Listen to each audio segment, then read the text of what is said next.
चलिए स्टार्ट करते हैं आज का हमारा सेशन। मैं मयूर चौधरी आप सभी का स्वागत करता हूं UA classes for civil services के इस ऑनलाइन प्लेटफॉर्म पर।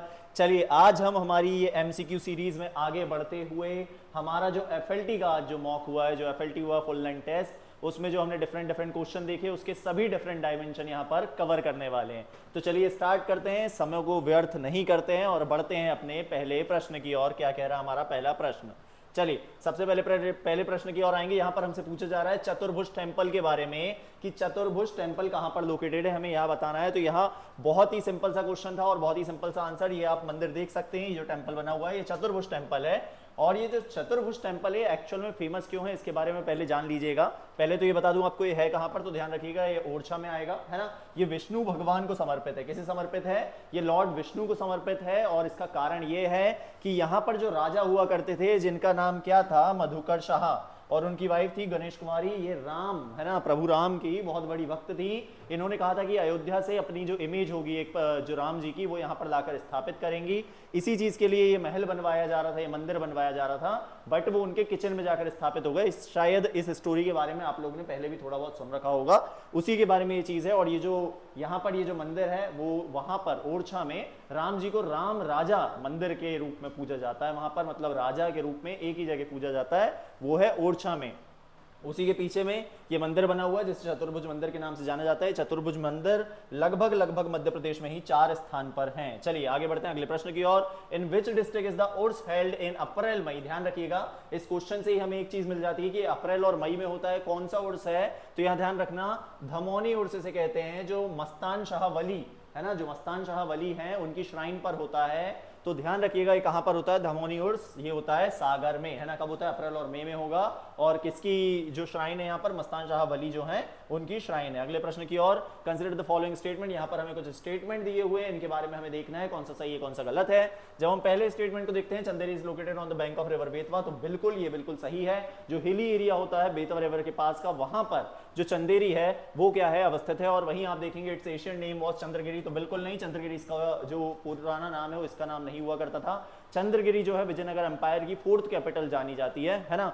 जो 4th कैपिटल थी किसकी, विजयनगर एम्पायर की, वो चंद्रगिरी के नाम से जानी जाती थी। इसलिए ऑप्शन 1 जो है वो सही हो जाएगा। Chanderi is a town in Ashoknagar district और ये सराउंडेड है by hill south west of the Betwa river. तो बेतवा रिवर के जो साउथ वेस्ट साइड में जो हिल्स है उसी से घिरा हुआ है क्या, चंदेरी। चलिए अगले प्रश्न की ओर बढ़ते हैं। Who was responsible for the demise of Nizam Shah, है ना, रूलर ऑफ गोंड किंगडम। तो ये आपको ऑलरेडी पता होगा, जो रानी कमलापति है जिनके नाम पर हमारा हबीबगंज स्टेशन का नाम बदलकर रानी कमलापति स्टेशन कर दिया गया है, उन्हीं के जो हस्बैंड थे वो कौन थे, वो थे गोंड एम्पायर के किंग जिनका नाम था निजाम शाह। इनकी मृत्यु कैसे हुई थी? तो इनकी मृत्यु जो है वो एक इन्हीं के करीबी थे जिनका नाम था जिनका नाम था क्या, चैन शाह। ये चैन शाह जो थे इन्होंने इन्हें जहर दे दिया था, इसके कारण इनकी मृत्यु हो गई थी। ठीक है, तो निजाम शाह की जो विडो थी कमलापति या फिर कमलापति आप इन्हें कह सकते हैं, इनका बेटा था नवल शाह, जो क्या थे, जो माइनर थे। तो इनके किसी भी प्रकार से क्या हो रहा था, ये लोग बहुत ज्यादा असहाय हो गए थे। इस कारण इन्होंने एक संधि कर ली किससे, दोस्त मोहम्मद खान से, जिन्हें फाउंडर ऑफ भोपाल के नाम से भी जाना जाता है। दोस्त मोहम्मद खान, फिर उनके बेटे यार मोहम्मद खान, इस तरीके से जो भोपाल एम्पायर है वो चलता रहा। तो यहाँ पर दोस्त मोहम्मद खान को इन कमलावती जी ने ही बुलाया था, कहां पर, भोपाल में, है ना। चलिए आगे बढ़ते हैं अगले प्रश्न की ओर। अगला प्रश्न क्या है, where is the Jhalkari Bai mausoleum situated. तो आपको यहाँ पर ये बताना है कि झलकारी बाई की जो समाधि है वो कहां पर है। तो ध्यान रखिएगा झलकारी बाई जो है वो किससे रिलेट करती है, वो झांसी की रानी लक्ष्मीबाई से रिलेट करती है। यहां पर हो सकता है कई बार कंफ्यूजन होता हो आपको, तो ध्यान रखिएगा झलकारी बाई मतलब झांसी, है ना। झांसी की रानी कौन, लक्ष्मीबाई, यहां से याद हो जाना चाहिए। और ये कहां पर है मौसोलियम, वो है ग्वालियर वाले क्षेत्र में। ठीक है, कहां पर है, ग्वालियर में है। चलिए अगले प्रश्न की ओर बढ़ते हैं। अगला प्रश्न है गोविंदेश्वर केव। यहां पर गोविंदेश्वर केव की बात कर रहे हैं। हो सकता है इन चीजों में कुछ कंफ्यूजन होता हो कि ये कहां पर है कहां पर नहीं, एकदम से ऑप्शन देख के याद नहीं आती हो। तो इसके पीछे की स्टोरी याद रखें कि जो आदि शंकराचार्य थे वो अपने गुरु से मिले थे यहाँ पर, जिनका नाम क्या था, जिनका नाम था गोविंद भगवद पद, है ना। क्या नाम था इनका, गोविंद भगवद पद। इनसे यहाँ पर मिले थे, इस कारण इस गुफाओं का नाम क्या हो जाता है, इस जगह का नाम क्या हो जाता है, इस जगह का नाम है गोविंदेश्वर केव। ठीक है, तो ये कहां पर है, ये ओमकारेश्वर में आएगी, मतलब क्या, मानधाता वाला एरिया, ओमकारेश्वर इन खंडवा डिस्ट्रिक्ट। ठीक है, और ये किससे रिलेटेड है, तो ध्यान रखिएगा आदि शंकराचार्य से रिलेटेड रहेगी। चलिए अगले प्रश्न की ओर आते हैं। अगला प्रश्न क्या कह रहा है, who among the following was the founder of Swaraj party. तो आप सभी को पता होगा कि 1 जनवरी को स्वराज पार्टी का गठन हुआ था कब? 1923 में। किस किस के द्वारा? सबसे पहली चीज तो मोतीलाल नेहरू और दूसरे थे हमारे सी आर दास, है ना। इन दोनों का नाम सबसे ज्यादा प्रोमिनेंट है, मोतीलाल नेहरू और सी आर दास, 1 जनवरी 1923। अगले प्रश्न की ओर, who is the director of the central bureau of investigation, मतलब जो सीबीआई है उसके डायरेक्टर कौन है? तो ध्यान रखिएगा जो प्रवीण सूद जी हैं, कौन है? इनका नाम है प्रवीण सूद। ध्यान रखेंगे ये बन गए हैं क्या? सीबीआई के डायरेक्टर। मैं आपको बता दूं कि ये कर्नाटक पुलिस में डीजीपी के रैंक पर थे, उसके बाद इन्हें सीबीआई का डायरेक्टर अभी बनाया गया है। चलिए आगे बढ़ते हैं अगले प्रश्न की ओर। Who is the chief of air staff? तो ध्यान रखना चीफ ऑफ एयर स्टाफ कौन होंगे? वी आर चौधरी जो हैं वो हो जाएंगे चीफ ऑफ एयर स्टाफ। कौन है? V R Chaudhari. ठीक है, तो ध्यान रखें हमेशा वी आर चौधरी क्या है? चीफ ऑफ एयर स्टाफ है। इसके आगे बढ़ते हैं। Where is the world largest Nataraja statue located? तो ध्यान रखें कि G20 जो हमारे यहाँ मीटिंग्स हुई थी वो कहां पर हेल्ड हुई है? वो हुई है न्यू दिल्ली में, वहां ऑर्गेनाइज की गई थी। और वहीं पर ये जो आप नटराज का स्टैच्यू देख रहे हैं, ये सबसे बड़ा स्टैच्यू वहां पर क्या करा गया है? बनाया गया है। जिस जगह को भारत मंडपम कहा जाता है उस जगह पर ये मीटिंग हुई थी, ये दिल्ली में है। तो ये जो G20 समिट है, जस्ट उसके पहले ही ये टॉलेस्ट नटराज स्टैच्यू जो है वो वहां पर इंस्टॉल किया गया है। कहां पर? भारत मंडपम में, है ना। ध्यान रखेंगे कहां पर? भारत मंडपम में, क्योंकि ये भी हमसे पूछा जा सकता है। चलिए आगे बढ़ते हैं। The total number of the Ramsar site, अगर हम बात कर लें कि रामसर कन्वेंशन, रामसर साइट जो है हमारे यहाँ पर कितनी है, तो ध्यान रखेंगे अब उनकी संख्या 2024 में बढ़कर कितनी हो गई है? उनकी संख्या हो गई है 80। कितनी हो गई है? 80 हो गई है। अभी अभी 5 नई 2024 में ही 5 नई साइट ऐड की गई है जनवरी में ही। तो ध्यान रखिएगा वो कहां कहां पर है। इसमें जो है ये कर्नाटक वाले रीजन में 3 आ जाती है और तमिलनाडु वाले रीजन में 2 आ जाती है। उनका नाम एक बार आप देख लें। एक पहली का जो है उसका नाम है मगधीकेरे, है ना, ये कंजर्वेशन रिजर्व है। दूसरी जो है वो है अंका समुद्र बर्ड कंजर्वेशन रिजर्व, ठीक है। और तीसरा जो है वो है अघानशिनी, ठीक है। तो इनके नाम आसानी से याद तो नहीं होने वाले, बट स्टिल आप इतना ध्यान रख सकते हैं कि 3 कर्नाटक में, 2 तमिलनाडु में। उसके बाद में कराईवेती जो है वो तमिलनाडु में पड़ेगा, और लॉन्गवुड शोला, इसका नाम आप आसानी से याद रख सकते हैं, ये तमिलनाडु वाले रीजन में आएगा। तो ध्यान रखिए रामसर साइट कितनी हो गई हमारे यहाँ? 80 हो गई है टोटल रामसर साइट। 2024 जनवरी में 5 नई साइट ऐड की गई है। अगले प्रश्न की ओर। अगला प्रश्न वेयर इज द शालबाग वेटलैंड, है ना।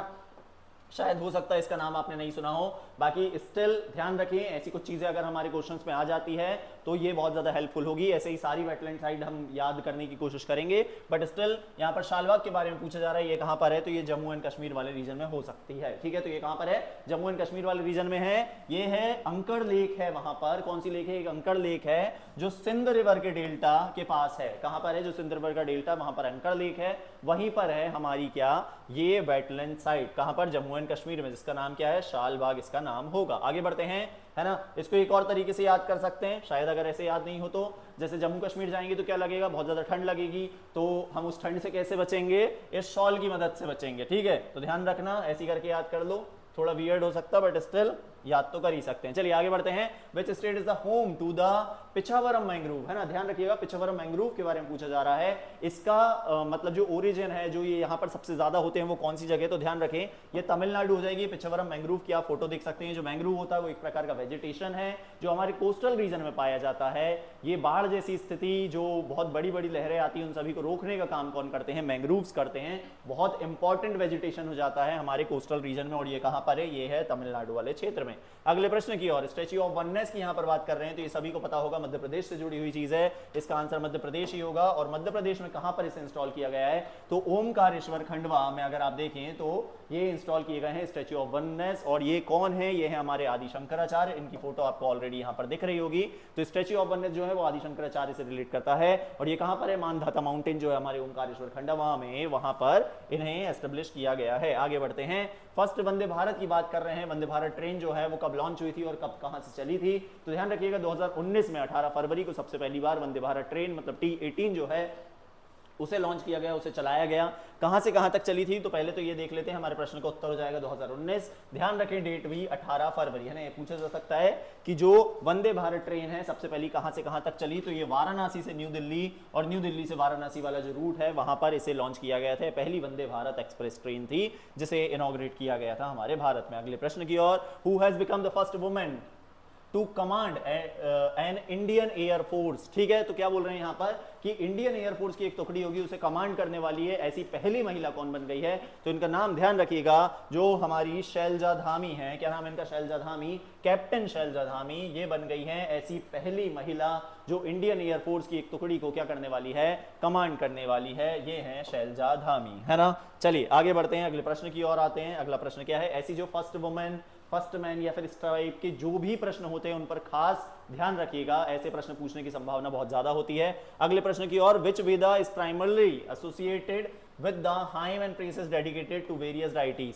तो इसका आंसर होगा ऋग्वेदा। ध्यान रखिएगा, ऋग्वेदा हमारा पहला वेदा है ना। उसके 10 मंडल होते हैं, उसमें 1028 हाइम से, इस चीज को हमेशा ध्यान रखिए अगर आप लोग कंफ्यूज हो रहे हो, 1028 हाइम से, यहाँ पर गाने वाली कोई बात नहीं हो रही कि किस प्रकार से उसकी लय ताल होगी, वो सब हमारे सामवेद में होता है, यजुर्वेद में कर्मकांड वाली चीज है। तो ये जो है 1028 हाइम्स वाली चीज ये ऋग्वेदा में ही मिलेगी। और हाइम्स और प्रेसेस के बारे में पूछा जाए कि जो fully dedicated to the hymns and praises, तो ध्यान रखिएगा वो ऋग्वेदा ही उसका आंसर होगा। ओल्डेस्ट है ऑफ द 4 वेदास, है ना। और ये क्या है? 10 मंडल्स में डिवाइडेड है, इसी में गायत्री मंत्र भी है, इस चीज के बारे में आपको पता होगा। अगले प्रश्न की ओर, which Upanishad deal with the extensively with the concept of niti, नीति है ना, जो नीति नीति के कंसेप्ट से डील करता है, वो कौन सा हमारा क्या है? यहां पर हमसे पूछा गया उपनिषद है, ठीक है। तो उपनिषद की अगर हम बात करें तो ध्यान रखिएगा, जो बृहदारण्यक है, क्या है? जो बृहदारण्यक है वो हमारा उपनिषद हो जाता है, जो नीति नीति जो कंसेप्ट चलता है उससे डील करता है। नीति नीति का मतलब होता है ये भी नहीं वो भी नहीं, एक तरीके से ये कि कोई भी चीज पूरी तरीके से सही नहीं होती, उसी चीज को नीति नीति वाली चीज कहा जाता है। अगर हम इसके ऑथर की बात करें तो ध्यान रखिएगा, यज्ञवल्क्य जो है इसके ऑथर माने जाते हैं। क्या नाम है उनका? यज्ञवल्क्य जो है इसके ऑथर माने जाएंगे। ये पूरे 6 चैप्टर्स में डिवाइडेड है। क्या?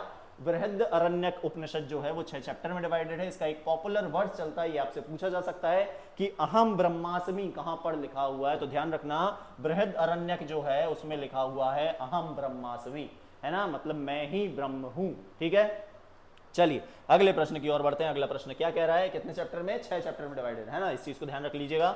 अगले प्रश्न की ओर आते हैं। अगला प्रश्न है, nuclear size are expressed in the unit name. तो यहां पर हमें ये बताना है कि जो न्यूक्लियर होता है ना, जो न्यूक्लियस वाली चीज होती है, जो हमारे एटम होते हैं, उसका साइज किस तरीके से नापा जाता है? तो ध्यान रखें, फर्मी जो होती है उसकी एक यूनिट होती है। फर्मी जो है एक्चुअल में वो करती क्या है? The fermi is the unit basically used to measure distance in the nucleus. तो जो न्यूक्लियस में जो डिस्टेंस है बहुत ही ज्यादा छोटी यूनिट होती है, और ये यूनिट बताती है कि जो न्यूक्लियस के बीच में डिस्टेंस है वो कितना है। तो फर्मी हो जाएगा इसका आंसर। उसके आगे मैं आपको बता दूं, अगर मैं एंगस्ट्रॉम की बात करता हूं तो ये भी यूनिट की एक किसकी? लेंथ की एक यूनिट हो जाती है। वहीं आप न्यूटन देखेंगे तो ये फोर्स की यूनिट हो जाती है, आपको मालूम होगा। और टेस्ला की अगर मैं बात करूं तो ये मैग्नेटिक फ्लक्स जो होता है उसकी डेंसिटी को बताने का काम करता है। कौन? टेस्ला, है ना। टेस्ला आपको शायद याद होगा, जिन्होंने टेस्ला कॉइल डिस्कवर करी थी। अगर आप उसके कुछ वीडियोस देखेंगे उसके एक्सपेरिमेंट, तो वो भी बहुत ज्यादा इंटरेस्टिंग होते हैं, है ना। चलिए आगे बढ़ते हैं, अगली चीज पर आते हैं। अगली चीज क्या कह रही है कि what was the primary objective of the Indian national Congress during the moderate phase of the Indian national movement. तो आपको ये पता होगा, गरम दल नरम दल 2 टाइप के ग्रुप हुआ करते थे हमारी इंडियन नेशनल कांग्रेस में, जो डिवाइड हो गई थी। इन लोगों की मांगे अलग अलग थी, तरीके अलग अलग थे हमारी फ्रीडम के लिए। इन लोगों की इस मॉडरेट फेज में सबसे ज्यादा किस चीज की मांग की गई, इसके ऊपर हमें बताना है। तो यहां ध्यान रखिएगा, यहां पर जो मांग की गई थी वो थी attainment of the dominion status, है ना। हमें बस क्या चाहिए था? सिर्फ और सिर्फ डोमिनियन स्टेटस चाहिए था। पूरी तरीके से आजादी की मांग इस समय पर नहीं की गई थी। इनका कहना यही था कि हमें डोमिनियन स्टेटस दे दो, हमारे ऊपर आप ही रहोगे, और वहीं सर चीजें क्या होती रहेगी? डील होते रहेगी। चलिए अगले प्रश्न की ओर बढ़ते हैं। अगला प्रश्न क्या है?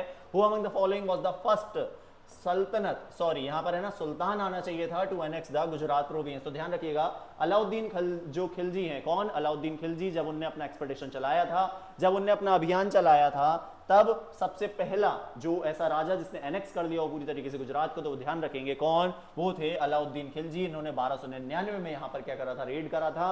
और एनेक्स कब कर लिया था? उसके 5 साल बाद, मतलब जो 1304 है उसमें इनने पूरी तरीके से उसे एनेक्स कर लिया था। हिस्ट्री का क्वेश्चन, आसान सा क्वेश्चन है ना। Which one of the following script of ancient India was written from right to left. तो इस चीज के बारे में आपको ऑलरेडी पता होगा। जो खरोष्टी लिपि होती है, जो खरोष्टी स्क्रिप्ट होती है, वो क्या होती है? वो कैसे लिखी जाती है? हम लोग वैसी चीजें लिखते हैं राइट टू लेफ्ट, पर ये क्या होती है? ये लेफ्ट, ये राइट टू लेफ्ट लिखी जाती है, सॉरी, है ना, ये राइट टू लेफ्ट लिखी जाती है। तो इस चीज को ध्यान रखें, हम लोग लेफ्ट टू राइट लिखते हैं, ये राइट टू लेफ्ट लिखी जाती है, मतलब इस तरीके से लिखी जाएगी, है ना, इस साइड। चलिए आगे बढ़ते हैं। खरोष्टी जो है वो हमारी ये लिपि हो जाएगी, इसे गांधारी लिपि भी कहा जाता है, गांधारी स्क्रिप्ट के नाम से भी जाना जाता है। ये इंट्रोड्यूस कहाँ हुई थी? ये पर्शियंस के द्वारा इंडिया में इंट्रोड्यूस की गई थी। और इसे कौन ने डेसिफर किया था सबसे पहले? तो जेम्स प्रिंसेप जो है उन्होंने डेसिफर करा था। कहां पर? जो अशोकन पिलर के जो एडिक्ट हैं उस पर डेसिफर करने का काम किसने करा? जेम्स प्रिंसेप ने करा है। चलिए आगे बढ़ते हैं अगले प्रश्न की ओर। Which of the following dynasty is not mentioned in the Sangam literature? तो ध्यान रखिएगा, जो संगम लिटरेचर है उसमें कौन कौन सी डायनेस्टी मेंशन की गई है, इस चीज के बारे में आपको पता होना चाहिए। चोला उसमें मेंशन है, चेरा है, पंड्या है, पर जो कदम डायनेस्टी है वो इसमें मेंशन नहीं है। अगर मैं कदम डायनेस्टी की बात करता हूं तो कदम डायनेस्टी के जो फाउंडर हैं वो कौन है? उनका नाम मुझसे ही रिलेट करता है, मयूर शर्मन या फिर मयूर वर्मन। इससे आप याद कर सकते हैं, जो है किसके? कदम डायनेस्टी के फाउंडर है। और ये कहां पर है? ये जो डायनेस्टी है ये संगम लिटरेचर में मेंशन नहीं है, ठीक है। बाकी चोला, चेरा और पांड्या जो है वो यहां पर मेंशन देखने को मिल जाएगी। चलिए आगे बढ़ते हैं। Who was the first and the last Indian governor general of India? तो हमें यहां पर ये बताना है कि इंडिया के पहले और आखिरी इंडियन गवर्नर जनरल कौन रहे हैं? तो सी राजगोपालाचारी जी का नाम आप सभी ने सुना होगा। भारत की आजादी के बाद में जो पहले, है ना, और या फिर आज तक जो पहले इंडियन गवर्नर जनरल बनाए गए हो वो कौन थे? सी राजगोपालाचारी जी थे। इन्होंने एक पार्टी बनाई थी, इसका नाम ध्यान रखें, स्वतंत्र पार्टी नाम से इन्होंने एक पार्टी बनाई थी। साथ ही साथ में जो भारत रत्न मिला था उसकी जो पहली लिस्ट थी उसमें इनका भी नाम शामिल था, ठीक है। तो पहले भारत रत्न मिलने वाले व्यक्ति भी ये हैं। उसके बाद में एक स्वतंत्र पार्टी बनाते हैं और पहले और आखिरी Indian governor general of India, ठीक है। चलिए अगले प्रश्न की ओर। What was the immediate cause of the 1857 uprising in Meerut? तो आप सभी को पता होगा मंगल पांडे ने जिस चीज के लिए विरोध करा था। यहां पर जो ग्रीस्ड, है ना, जो कहते हैं कि जो गाय और जो पिग होती है उसकी चर्बी से बनाए हुए जो कार्टेजेस थे, जो कारतूस थे, उसका यूज करवाया जा रहा था ब्रिटिशर के द्वारा इंडियन सोल्जर्स से, और ये दोनों धर्म की भावनाओं को आहत करते थे। इस कारण इसका विरोध किया गया था और मंगल पांडे ने यहां पर इसका विरोध करा। इस कारण क्या हो जाएगा इसका answer? Refusal to use the grease cartridges, है ना, वो उस चर्बी से क्या थे? वो ग्रीस्ड किए गए थे। इस कारण उसका विरोध यहां पर किया गया था क्योंकि वो इनकी धार्मिक भावनाओं को आहत कर रहे थे। आगे बढ़ते हैं अगले प्रश्न की ओर। Which Buddhist sect known as the teaching of the elder, है ना, is considered the most conservative and orthodox form of Buddhism? तो ध्यान रखिएगा, जो सबसे ज्यादा कंजर्वेटिव, सबसे ज्यादा ऑर्थोडॉक्स माना जाता है वो कौन सा हो जाता है? वो हो जाता है थेरावाद। कौन सा हो जाता है? थेरावाद हो जाता है। जो बुद्धिज्म में वो different different branches, different different wheel होते हैं उसके, उसमें से एक है थेरावाद जो बहुत ज्यादा कंजर्वेटिव माना जाता है। इस चीज को ध्यान रखेंगे।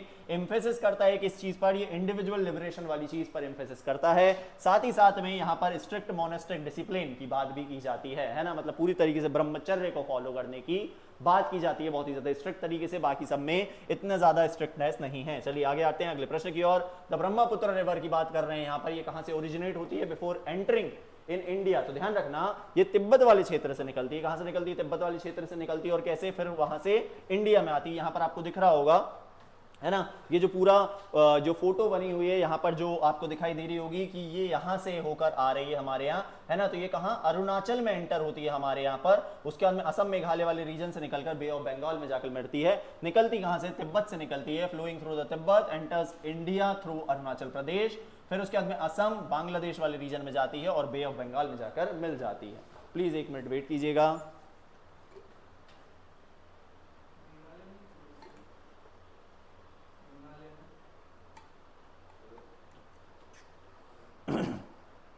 चलिए आते हैं अपने अगले प्रश्न की ओर। अगला प्रश्न क्या कह रहा है? यहां पर हमारा अगला प्रश्न है, which pass connect the Indian state of Jammu and Kashmir with the Leh district of Ladakh, है ना। तो यहां पर हमें बताना है कि भाई जम्मू एंड कश्मीर और लेह लद्दाख वाले जो रीजन है उसे कौन कनेक्ट करता है, कौन सा पास है? तो मैंने आपको शायद एक ट्रिक बताई थी कि कश्मीरी बाज का पंजा बहुत ज्यादा जोशीला होता है, तो उससे क्या हो जाएगा? जो जोजिला पास है वो इसका आंसर हो जाएगा। इसे ध्यान रखेंगे। जोजिला पास जो है वो क्या कर रहा है? लेह और जो श्रीनगर वाला एरिया है जम्मू एंड कश्मीर में उसे कनेक्ट करने का काम कर रहा है। यहाँ पर आपको ये जोजिला देखने को मिल जाएगा, श्रीनगर जम्मू कश्मीर वाला एरिया, और ये लेह वाला एरिया, इसको कनेक्ट कौन कर रहा है? जोजिला पास जो है वो यहाँ पर इसे कनेक्ट कर रहा है। चलिए अगले प्रश्न की ओर आते हैं। अगला प्रश्न क्या है? Which of the following is the largest fresh water lake in India? तो सभी को मालूम होगा भाई वूलर लेक जो है वो क्या है? सबसे बड़ी शुद्ध पानी की जो झील हो जाती है वो कौन सी हो जाती है? वो हो जाती है हमारी वूलर लेक, है ना। ये कहां पर है? जम्मू एंड कश्मीर में है और लार्जेस्ट फ्रेश वाटर लेक के नाम से जानी जाती है। अगले प्रश्न की ओर बढ़ेंगे। अगला प्रश्न है, the Tapti river flows through which of the following Indian state? जो ताप्ती रिवर है वो कौन कौन सी स्टेट से होकर निकलती है? तो आप सभी को पता होगा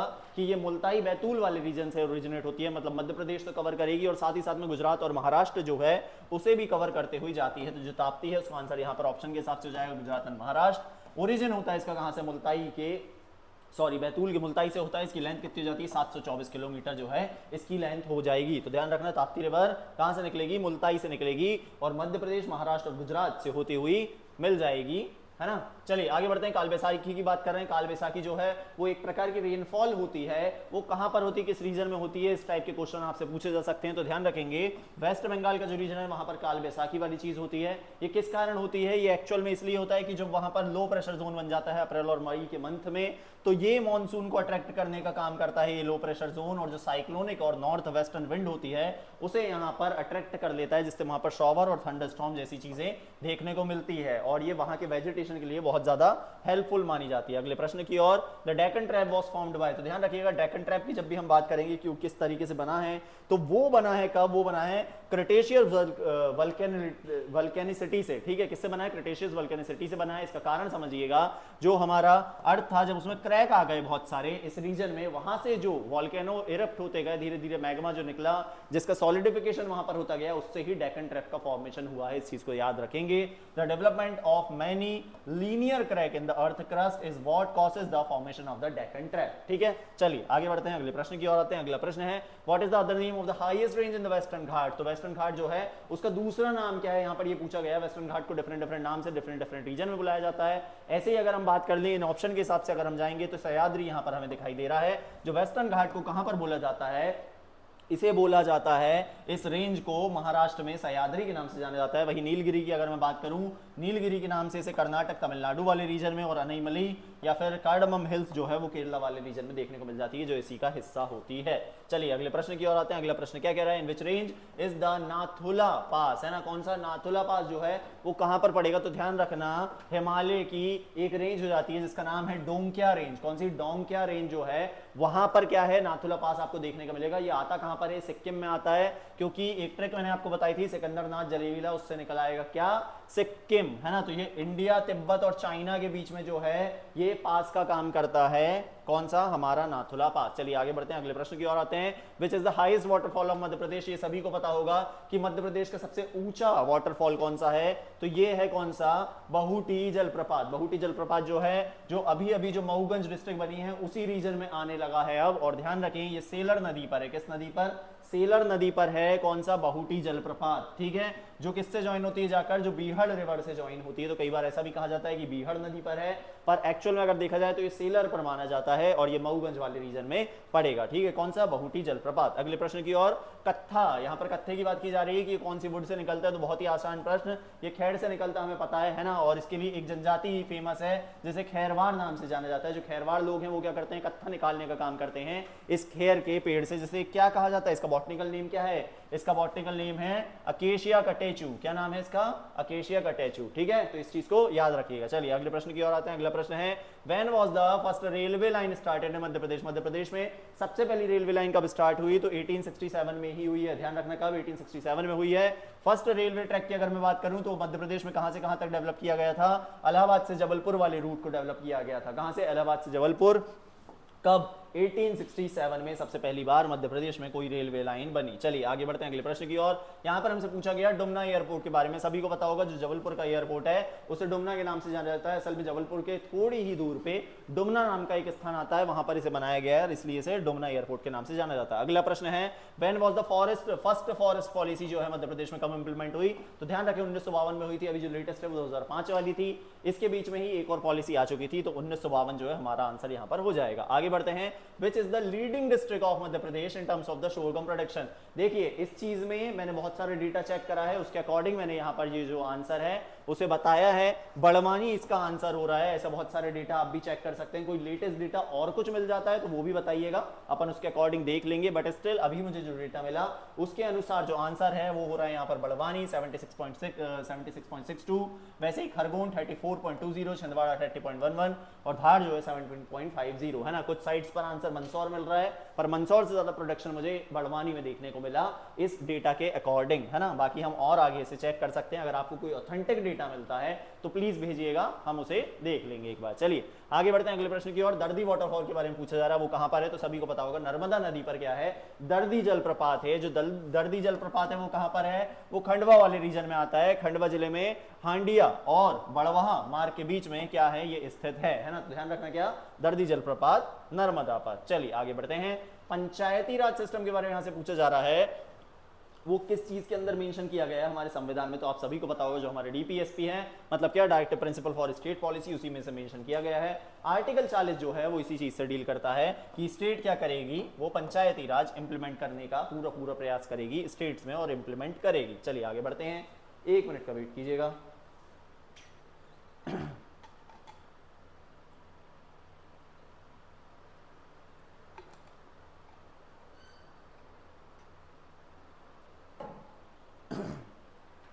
चलिए अगले प्रश्न की ओर आते हैं।